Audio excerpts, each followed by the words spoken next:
I'm John Hinkle, the senior pastor of First Presbyterian Church here in historic downtown Murfreesboro, just off the square on the corner of College and Spring. This is your Saturday morning preview of Sunday morning sermon as we celebrate what we call Christmas Sunday, the Sunday after Christmas morning. And so I'll throw it out there. I mean, I am, this Sunday is really kind of a Sunday. I'm not saying I don't put time and effort into the sermon. I do. I absolutely do. But what I always recognize every year is, man, you build to get to Christmas Eve, and then Christmas Eve, Christmas, and then, there's a Sunday that we've got to come back together and worship and a sermon to write.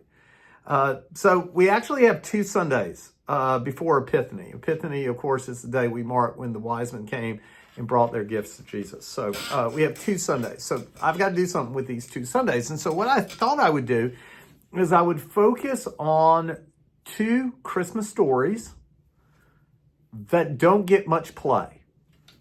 Two stories in the gospel, one in Matthew, one in Luke, that very few ministers preach on.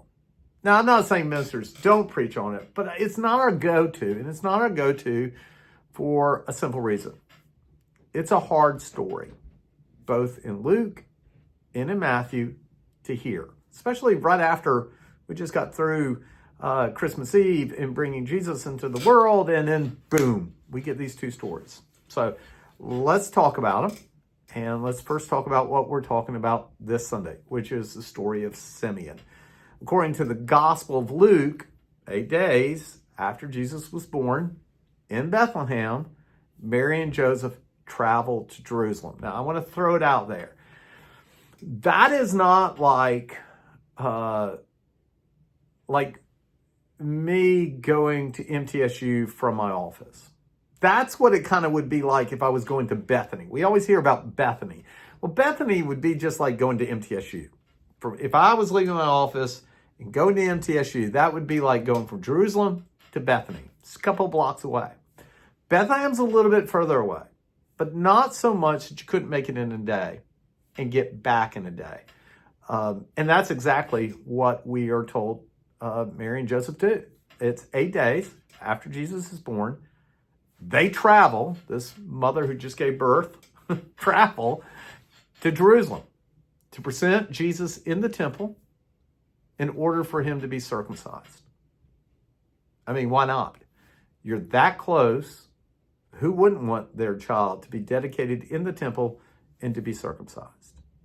And it's while they were in the temple that they meet this guy named Simeon. Simeon's a priest.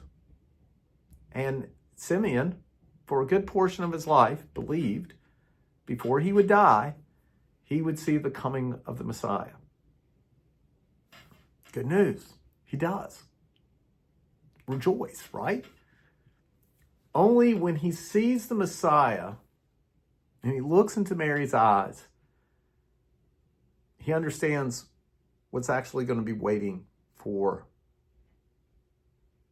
this child when he becomes a man. He understands that the Messiah that he wanted and longed for, the Messiah that Israel longed for and wanted, wasn't going to be the Messiah that was given to them. So what do we do with that, right?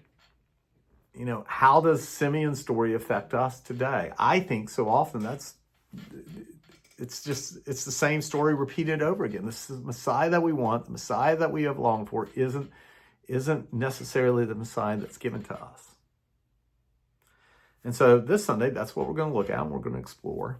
Next Sunday, I'm not going to ruin it for you. I'm not going to tell you what the story is, but it's kind of a similar story where it's not one we talk about because it rubs us a little bit, So I look forward to being with you. Like Leela's going to watch this and go, man, that's going to get them into church on Sunday. But I want you to be here because I think it is still the good news that we heard just a few days ago on Christmas Eve night. It is the good news. So I hope you're here. Remember, one service only. 10:15. Tell your friends. I always get nervous when we do this. Just because I've had people show up at 11. Right? All right. I hope you have a great day.